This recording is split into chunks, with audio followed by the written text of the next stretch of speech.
5 in the morning, December 22nd, 1944. A field southeast of Bastogne, Belgium.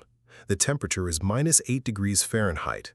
There has been 6 inches of fresh snow overnight, and the wind across the open ground is moving the powder in long, pale waves that catch what little moonlight is filtering through the overcast.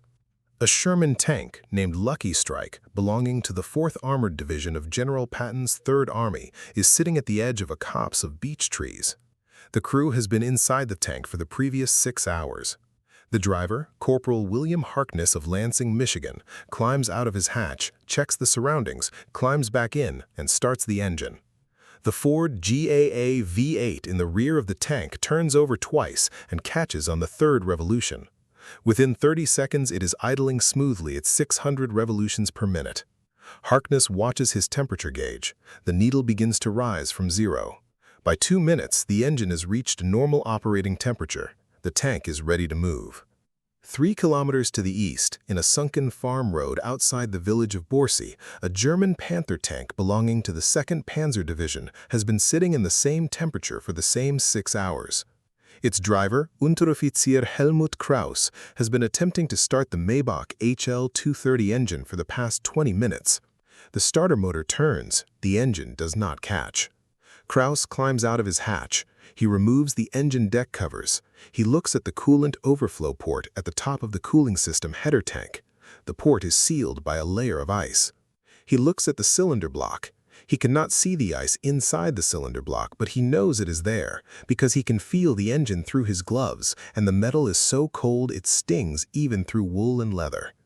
Somewhere in the 11 gallons of water that fills the cooling jacket of the Maybach HL-230, the water has expanded as it froze, and either a freeze plug has been pushed out or a hairline crack has opened in the block casting. Kraus does not yet know which.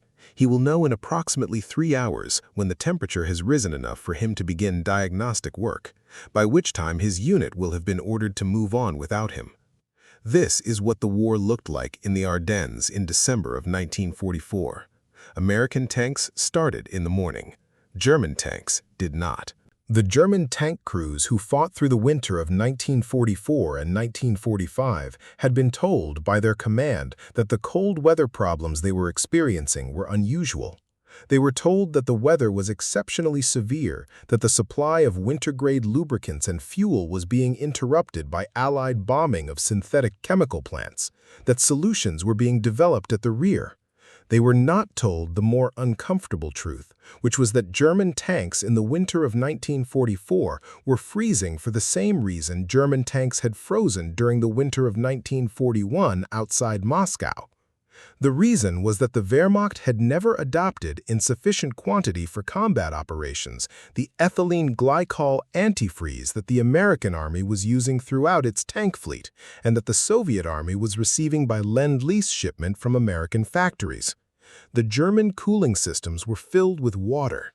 Water freezes at 32 degrees Fahrenheit. American cooling systems were filled with a 60% solution of ethylene glycol in water, which froze at -62 degrees Fahrenheit, a temperature that no army was operating in. The American tanks started in the morning regardless of the temperature because the fluid in their cooling systems did not freeze. The German mechanics looking at cracked engine blocks in Ardennes farmyards in January of 1945 understood by then that this was not a temporary problem. It had been a permanent feature of the war from the beginning. They had been losing engines to freeze damage since the first winter in Russia 3 years earlier. They had been losing engines on the Eastern Front every winter since. They were now losing engines on the Western Front. The Reich's chemical industry, which had produced the world's first synthetic dyes, the world's first synthetic rubber, the world's first sulfa antibiotic, the world's first systematic nerve agent, had not, in 11 years of National Socialist mobilization, produced ethylene glycol in the quantities required to fill the cooling systems of the Wehrmacht's tank fleet. The reasons for this failure are part of the larger story of why the war ended the way it ended. The story of ethylene glycol in the Second World War is a small story. It is not in any of the major popular histories of the war. It is not in any of the famous documentaries. The men who developed the industrial process for ethylene glycol production are not famous. The chemical itself is not famous, except as a commodity item that drivers buy every autumn at automobile parts stores. But the absence of ethylene glycol from the German cooling systems and the presence of it in the American cooling systems was one of those small structural facts that, multiplied across hundreds of thousands of armored vehicles, across millions of engine starts, across thousands of cold mornings in 8 different theaters of operations, decided the war. The American army could fight in the winter. The German army, in the winter, could only sometimes fight in proportion to the temperature and the desperation of the moment. This is the paradox at the center of the chemical war. Germany was the most chemically sophisticated nation in the world in 1939. Its chemical industry was the largest, the best staffed, the most innovative. Its university chemistry programs had produced more Nobel laureates than any other country. Its industrial chemists understood ethylene glycol perfectly well. They had studied it. They knew how to make it. They simply did not, in any factory inside the borders of the Reich, produce it at meaningful industrial scale during the war. They could not because every chemical plant capable of producing it was committed to producing something else that the regime had decided was more important, and the regime never quite understood that ethylene glycol was actually one of the most important industrial chemicals it should have been making. The Americans had figured this out by 1928. The Germans never figured it out at all. The popular history of the war is a history of the things you can see in photographs. Tanks, aircraft, ships, bombs, cities being reduced to rubble. The history of the fluids inside the tanks is invisible. You cannot photograph antifreeze. You cannot put it on a poster. You cannot make a documentary in which a chemist on a soundstage describes the molecular structure of ethylene glycol and have anyone watch. So the history of antifreeze, like the history of bearings and the history of lubricants and the history of jerrycans and the history of so many other small industrial inputs to mechanized warfare, has been left out of the popular telling. The story is told as if the tanks ran by magic, as if the engines started on cold mornings because their crews were brave, as if the difference between an American Sherman and a German Panther was a matter of armor thickness and gun caliber rather than the chemical composition of the coolant in the radiator. The popular history is wrong about this, but it is wrong in a way that very few popular historians have been positioned to correct. The men who actually fought the war understood the chemical layer perfectly well. The American tank crews knew about Bastogne. The German tank crews knew that they did not have anything equivalent. The Soviet tank crews knew that the American Lend-Lease shipments contained, among other things, drums of ethylene glycol that the Soviet logisticians distributed carefully to high-priority units before each winter. The chemists at Union Carbide and Carbon Chemicals Company in South Charleston, West Virginia, knew that their production of ethylene glycol had grown from a few hundred tons per year in the 1930s to tens of thousands of tons per year by 1944 because the United States Army Ordnance Department had told them to grow it. The infrastructure of the war was chemical. The chemical was ethylene glycol. The fact that nobody has heard of it is a measure of how invisible the deepest industrial layers of warfare actually are. To understand why ethylene glycol mattered, you have to understand what an engine cooling system is actually doing. Every internal combustion engine produces enormous waste heat as a byproduct of combustion. A typical tank engine of the 1940s operating at full power produced roughly the same heat output as a small steel mill furnace, on the order of 1 to 2 million BTU per hour. If that heat were not removed continuously, the engine would destroy itself within minutes. The aluminum cylinder heads would warp, the cast iron blocks would crack, the pistons would expand against the cylinder walls and seize, the lubricating oil would break down chemically and cease to lubricate. Within 5 to 10 minutes of operation at full power without cooling, any tank engine of any nation in any war would self-destruct. The solution that engine designers had adopted since the early 20th century was to circulate a liquid coolant through internal passages cast into the engine block and cylinder heads, then route that coolant through a radiator at the front or rear of the vehicle, where airflow could dissipate the absorbed heat into the surrounding atmosphere. The coolant was, in almost every engine built before 1928, water. Water was cheap. Water was abundant. Water had excellent heat transfer properties. Water was also, however, an inconvenient fluid with two specific limitations that became operationally serious when engines were used in military applications. Water boiled at 212 degrees Fahrenheit, which limited the operating temperature of the engine, and water froze at 32 degrees Fahrenheit, which meant that any engine left overnight in cold weather would have its cooling system turn into a solid block of ice. Solid water expands. The expansion is sufficient to crack a cast iron engine block. A single freeze event could destroy an engine. Before ethylene glycol, engine cooling systems in cold weather conditions used a series of alternative fluids that were collectively known as antifreezes. The most common was wood alcohol, methanol. Methanol mixed with water in any proportion. A 50% methanol water mixture froze at approximately -40 degrees Fahrenheit. This was useful, but methanol had two problems. It was extremely volatile, with a boiling point of 148 degrees Fahrenheit. As soon as the engine reached normal operating temperature, the methanol would begin to boil off. Within a few hours of operation, half the methanol would have evaporated through the radiator overflow, leaving water behind. The next cold night, the partially diluted mixture would freeze. The standard practice in the pre-war American Army was for tank crews to top off methanol antifreeze every day or two during winter operations, a maintenance task that consumed considerable time and material. The other common pre-war antifreeze was glycerin, a thicker, less volatile compound derived from animal fats and vegetable oils. Glycerin worked well as an antifreeze, but was expensive, viscous at low temperatures, and tended to clog cooling system passages with deposits when used over extended periods. Some engines used ethyl alcohol, the same compound found in beverages, but it was even more volatile than methanol and was, during Prohibition, complicated to obtain in industrial quantities. None of these pre-war antifreezes was satisfactory for military applications. The Army knew it. The Ordnance Department wanted something better. The chemical industry had been working on it since the early 1920s. The compound that would eventually solve the antifreeze problem had been discovered by a French chemist in the middle of the 19th century.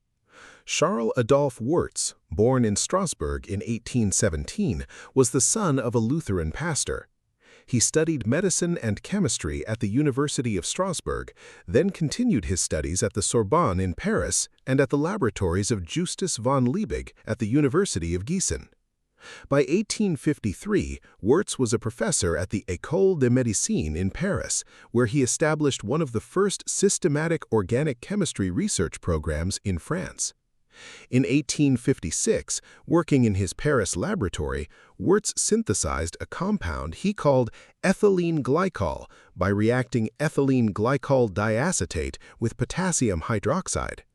The compound was a colorless, odorless, sweet-tasting, slightly viscous liquid with a freezing point of approximately -7 degrees Fahrenheit and a boiling point of 387 degrees Fahrenheit. Wurtz published his synthesis in 1859. He did not know what the compound would be useful for. He was working as a pure research chemist, mapping the field of small organic molecules, identifying their structures and their reactions. Ethylene glycol was one of dozens of new compounds he characterized during his career. He published the paper, moved on to other research, and died in 1884, never knowing that the molecule he had named would eventually fill the cooling systems of millions of military vehicles in a war that he would not live to see. The discovery sat in the chemical literature, indexed and cataloged for nearly 70 years before anyone figured out what to do with it commercially. The industrial breakthrough came not from a research laboratory, but from a corporate strategy meeting at the Carbide and Carbon Chemicals Company in 1925.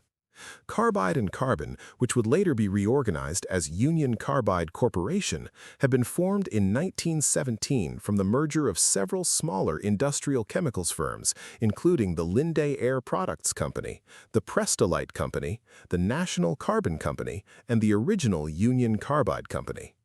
The merged firm controlled a substantial portion of American calcium carbide production, which was the starting material for acetylene gas, which in turn was the starting material for a large family of organic chemicals.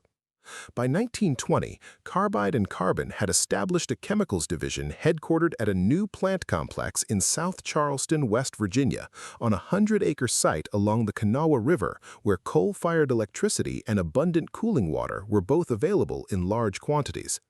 The South Charleston plant, designed by chemical engineer George Kerm, produced ethylene gas from coal-derived feedstocks and then converted that ethylene into a series of derivative chemicals, including ethylene oxide, ethylene chloride, and ethylene glycol. The initial market for ethylene glycol was not antifreeze, it was dynamite. Ethylene glycol dinitrate, a derivative of ethylene glycol made by treating the compound with nitric acid, was a powerful explosive that could be used to formulate dynamite that remained stable at lower temperatures than conventional nitroglycerin-based dynamites.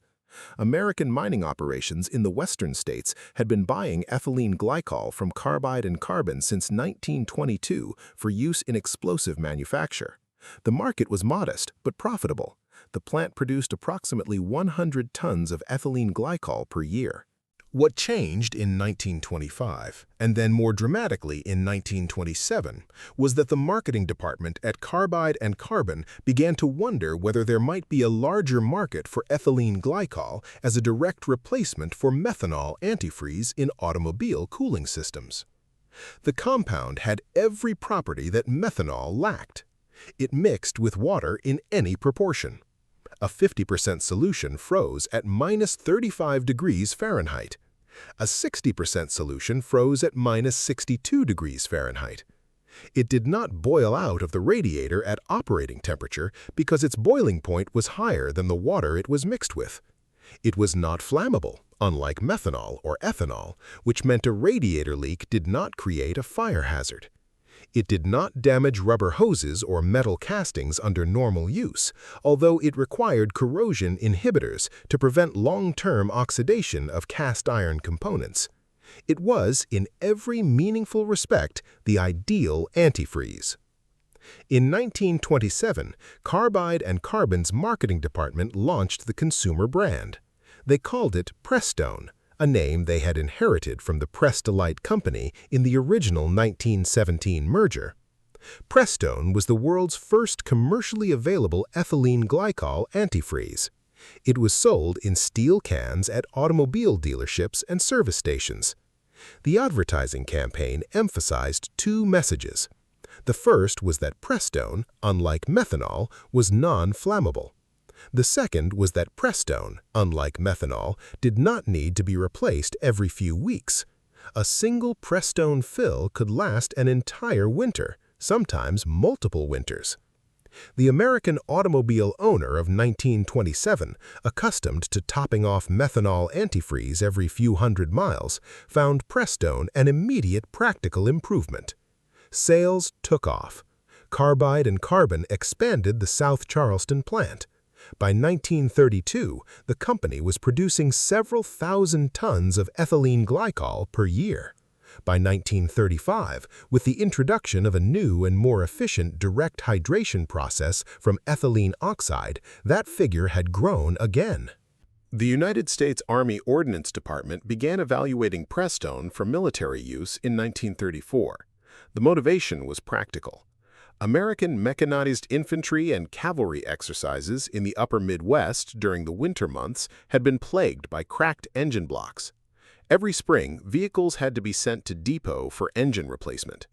The Army was losing more engines per year to freeze damage in peacetime exercises than it could afford.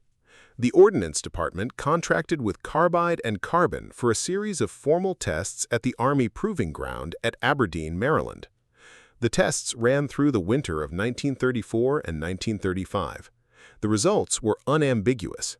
Ethylene glycol antifreeze, properly mixed and properly maintained, eliminated freeze damage in military vehicles operating at temperatures down to minus 40 degrees Fahrenheit. The Ordnance Department recommended ethylene glycol antifreeze for all Army vehicles operating in cold weather conditions. The recommendation was formalized in Army Regulation 850-15, issued in 1937, which specified ethylene glycol as the standard antifreeze for all Army mechanized equipment. By 1939, when war began in Europe, the U.S. Army had a fully developed cold weather operating procedure for its mechanized units. Before the onset of winter, every vehicle's cooling system was drained, flushed, and refilled with a 60% ethylene glycol and 40% water mixture. The mixture was tested with a hydrometer to verify its specific gravity, which correlated with its freeze protection. Every quartermaster depot in the United States held reserve stocks of ethylene glycol antifreeze in 55-gallon steel drums. When the Army began to expand in 1940 and 1941, the antifreeze requirement grew with it. By 1942, the U.S. Army was consuming over 50,000 tons of ethylene glycol per year, more than the entire pre-war carbide and carbon annual production. The plant at South Charleston was expanded again. New production capacity was added at Brownsville, Texas, and at Texas City. By 1944, American ethylene glycol production exceeded 150,000 tons per year, of which the Army consumed approximately 70%. In Germany, the situation was structurally different.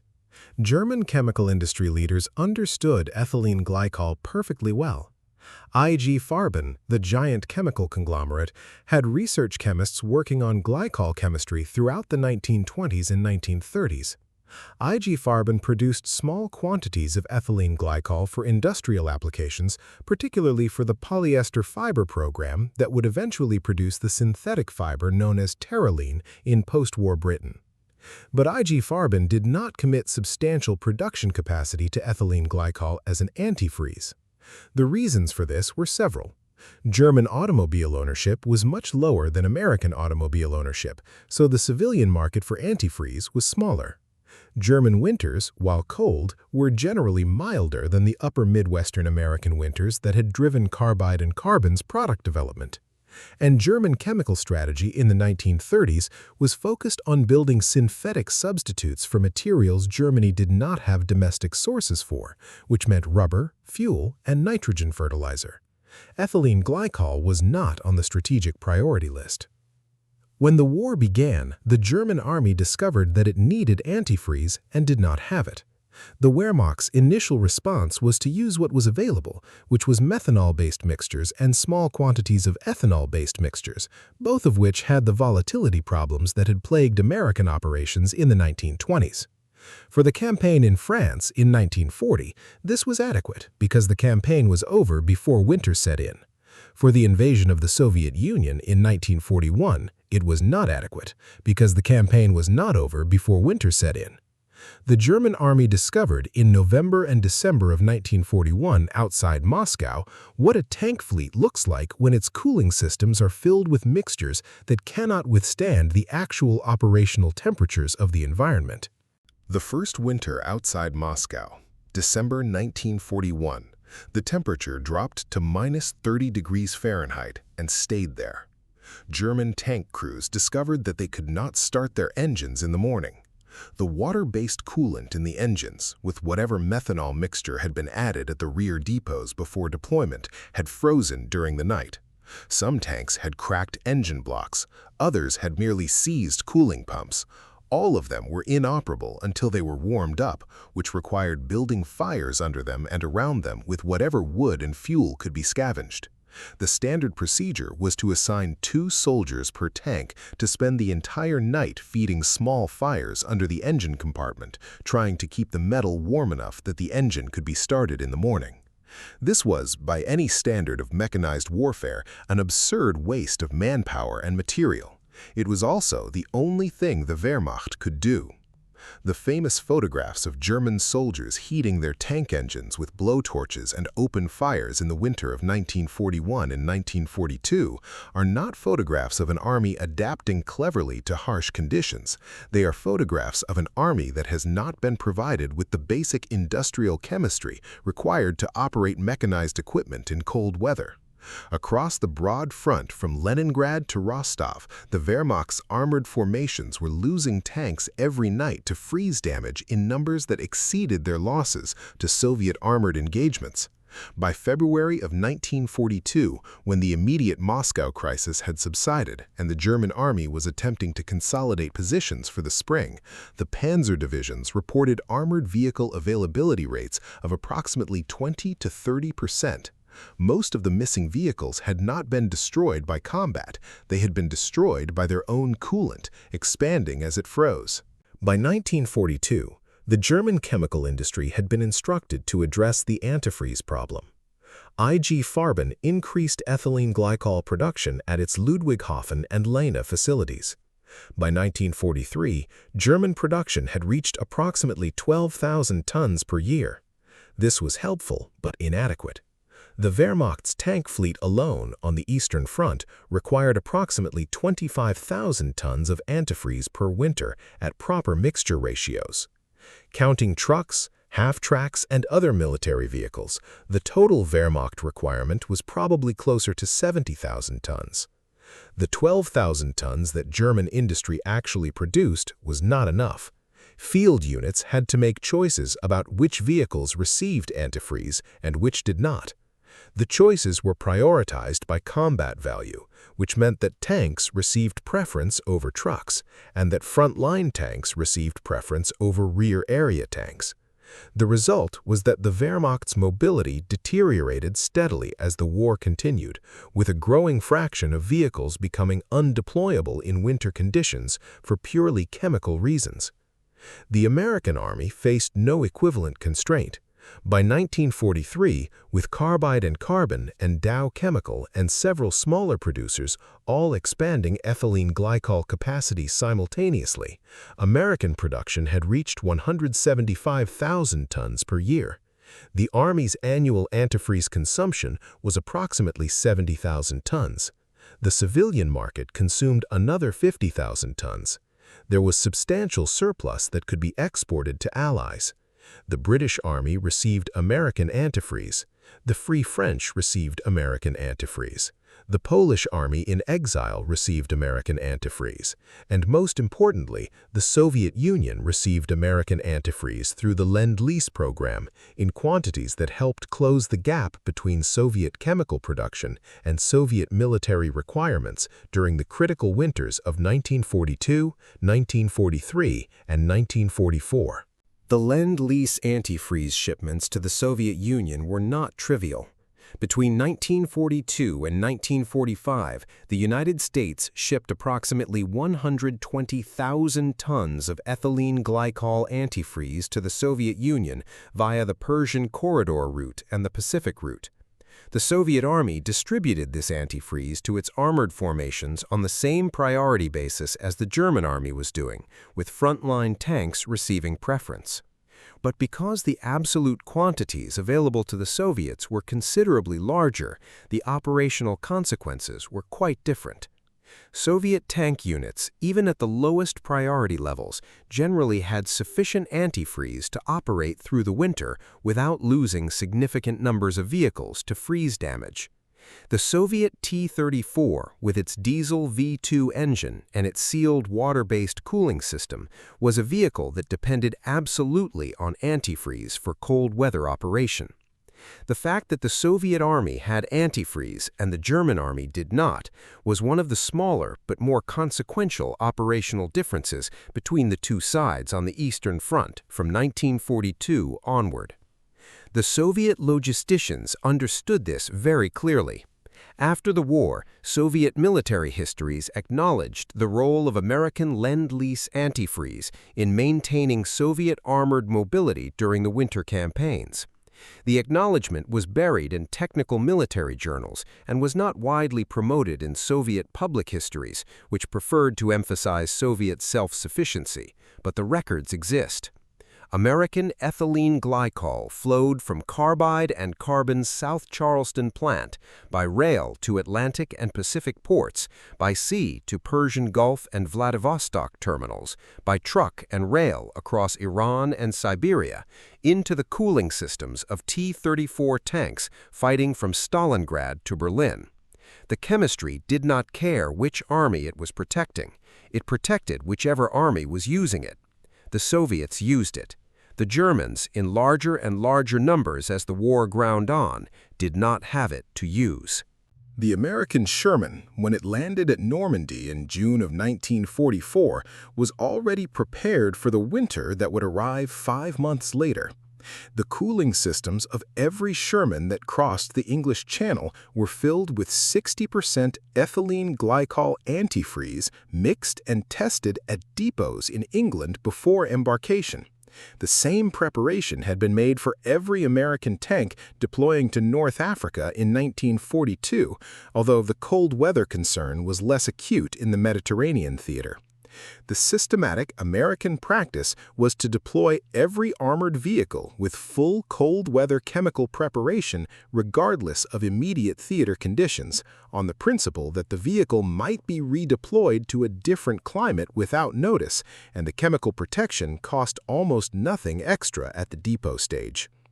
By December of 1944, when the Battle of the Bulge began and temperatures in the Ardennes dropped to 20 below zero, every American Sherman in Europe was operating with antifreeze in its radiator. None of them lost engines to freeze damage. The American tank crews in Bastogne did not have to spend their nights feeding fires under their engine compartments. They could sleep in shifts inside their tanks or in nearby structures, and the engines would start in the morning. This made a real difference in the campaign. The American forces holding the Bastogne perimeter, the 101st Airborne Division, reinforced by elements of the 10th Armored Division and the 9th Armored Division, retained their mobility throughout the encirclement and the relief. Sherman tanks moved when they needed to move. Tank destroyers moved when they needed to move. Half-tracks moved. Trucks moved. The American defensive perimeter functioned as a coherent mobile defense because the vehicles were operational. The German attacking force, by contrast, found itself increasingly immobilized as the cold persisted. The Bulge offensive ran out of momentum partly because of fuel shortages, partly because of American defensive tenacity, and partly because German vehicles kept breaking down for chemical reasons that the American vehicles did not break down for. Antifreeze had a corollary application in the opposite climate. In the Pacific theater, where American tanks operated in tropical heat that could exceed 120 degrees Fahrenheit on coral atolls and jungle islands, the ethylene glycol mixture in the cooling system served the same protective function in reverse. Water alone, at sea-level atmospheric pressure, boils at 212 degrees Fahrenheit. In a sealed cooling system with the radiator cap holding pressure at 5 pounds per square inch above atmospheric, the boiling point rises to about 225 degrees Fahrenheit. But Sherman engines operating at full power in tropical conditions could push coolant temperatures right up to the boiling point. Steam pockets would form in the cylinder heads. Heat transfer would degrade. The engine would begin to overheat. A 60% ethylene glycol mixture raised the boiling point of the coolant to approximately 265 degrees Fahrenheit under the same pressure. The same chemical that prevented Sherman engines from freezing in the Ardennes also prevented Sherman engines from boiling over in Saipan. The cooling system worked the way it was supposed to work in both extremes because the working fluid had a much wider liquid range than pure water. American Marine Sherman crews on Iwo Jima and Okinawa, fighting in volcanic heat that destroyed less prepared mechanical systems, never had to worry about coolant boilover. Their tanks ran cooler, longer, with less maintenance than tanks of any other army in any other theater. The chemistry was the reason. Carbide and Carbon Chemicals Company became, during the Second World War, one of the largest American chemical producers. The wartime expansion was driven not only by ethylene glycol antifreeze, but by the entire family of glycol-derived chemicals, including ethylene oxide for explosives manufacturing, polyethylene glycols for pharmaceutical applications, and ethylene chloride for various industrial uses. The company's South Charleston complex employed approximately 12,000 workers at peak. New production facilities were built at Texas City on the Gulf Coast, at Whiting in Indiana, and at Tonawanda in upstate New York. The company also operated, under a wartime contract, the K-25 gaseous diffusion plant at Oak Ridge, Tennessee, which separated uranium-235 from natural uranium feed material for the Manhattan Project. The same corporate organization that produced antifreeze for tank cooling systems was also producing the fissile material for the atomic bomb. It was the breadth of American industrial chemistry concentrated in a single firm that made both contributions possible. The Bastogne brand, marketed to American civilian motorists since 1927, continued to grow throughout the war years. Civilian production was constrained by wartime rationing, but Bastogne remained on the market as a premium consumer product. By the end of the war, the brand had become synonymous with antifreeze in American consumer awareness. The yellow steel can of Bastogne, sold at every American service station, was so ubiquitous that the brand name was used as a generic term. Drivers asked for Bastogne whether or not they were buying the actual carbide and carbon product. The brand carried into the post-war era as a flagship Union Carbide product, eventually being spun off in the 1990s as part of the corporate restructuring that broke up the original Union Carbide. The Bastogne brand still exists, still sells ethylene glycol antifreeze, still uses the yellow steel container, although the corporate ownership has changed multiple times since the 1990s. The original 1927 product, in its essential chemistry, is still the same product that filled the cooling systems of every American tank in the Second World War. The cumulative American production of ethylene glycol during the war years between 1942 and 1945 totaled approximately 600,000 tons. Of this, about 300,000 tons went to military applications, including tank cooling systems, truck cooling systems, aircraft cooling systems for liquid-cooled aero engines, and various industrial applications at military facilities. Another 120,000 tons went to allies through Lend-Lease shipments. The remainder went to American civilian use and to industrial chemical applications outside the cooling system market. German ethylene glycol production during the same period, including all uses and all producers, totaled approximately 45,000 tons. The American to German production ratio was approximately 13:1. The American Army had more antifreeze than it could use. The German Army never had enough. The operational consequences of this disparity, summed across the entire war, are difficult to quantify in any single statistic, but the qualitative picture is clear. American tanks started in cold weather. German tanks did not. American tanks did not boil over in hot weather. German tanks did. American tanks were operationally available day after day, week after week, month after month, regardless of climatic conditions, because the fluid in their cooling systems was correctly matched to the operational environment. The fluid was a $35 a drum industrial chemical that the American military had been buying from a West Virginia chemical company since 1934. It was the smallest possible kind of strategic asset. It was also one of the most operationally consequential.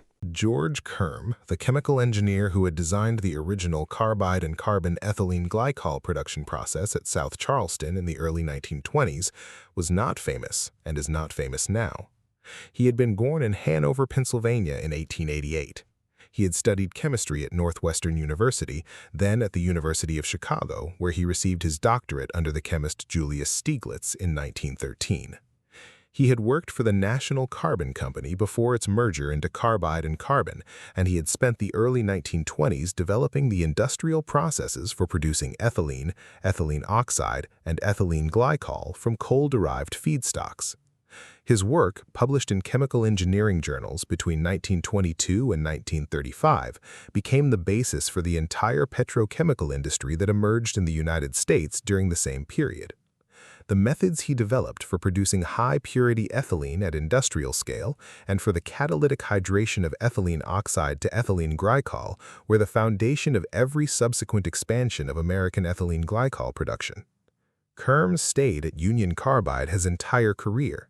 He was made a vice president of the company in 1932 and director of research in 1937.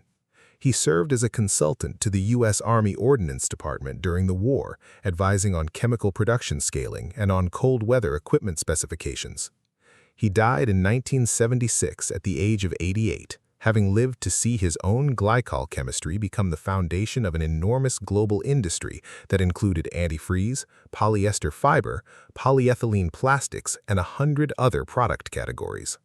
He was not famous in his lifetime. He is not famous now, but his chemistry kept the American Army's tanks running in winters that would have killed any army that did not have the chemistry available.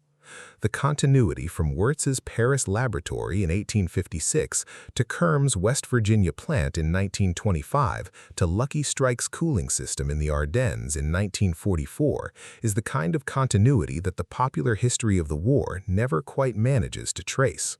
In a war decided by what worked was the liquid in the radiator.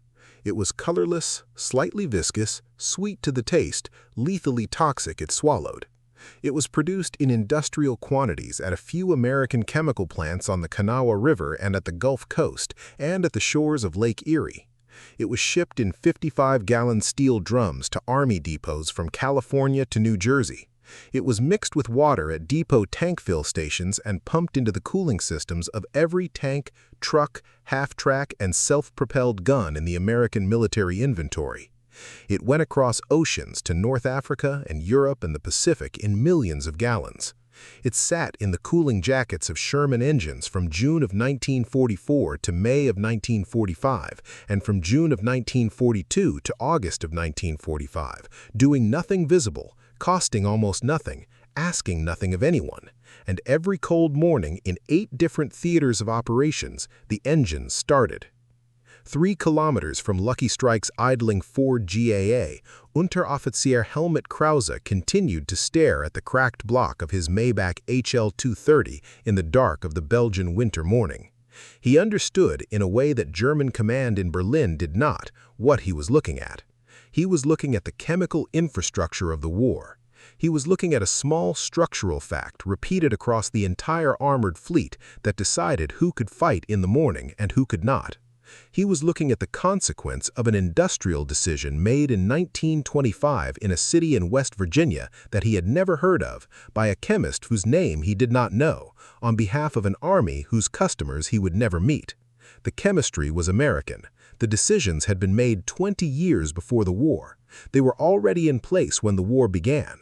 They could not be reversed by any amount of German effort once the war was underway, because the chemical plants required to produce ethylene glycol at meaningful scale could not be built faster than the war could be fought. In a war fought between industries, the side that had antifreeze defeated the side that did not. Not in any battle that anyone remembers, not in any campaign that anyone teaches. In the simple morning routine of starting tank engines in cold weather, multiplied across millions of mornings, across thousands of tanks, across multiple theaters, across 4 years of conflict. Every morning in the American Army, the tanks started. Every morning in the German Army, some fraction of the tanks did not start, and that fraction grew larger every winter as the chemical industry of the Reich proved unable to close the gap and the chemical industry of the United States kept widening it. The Reich's chemists understood ethylene glycol. They could not produce it in the quantities that the war required. The American chemists produced it. The American Army used it.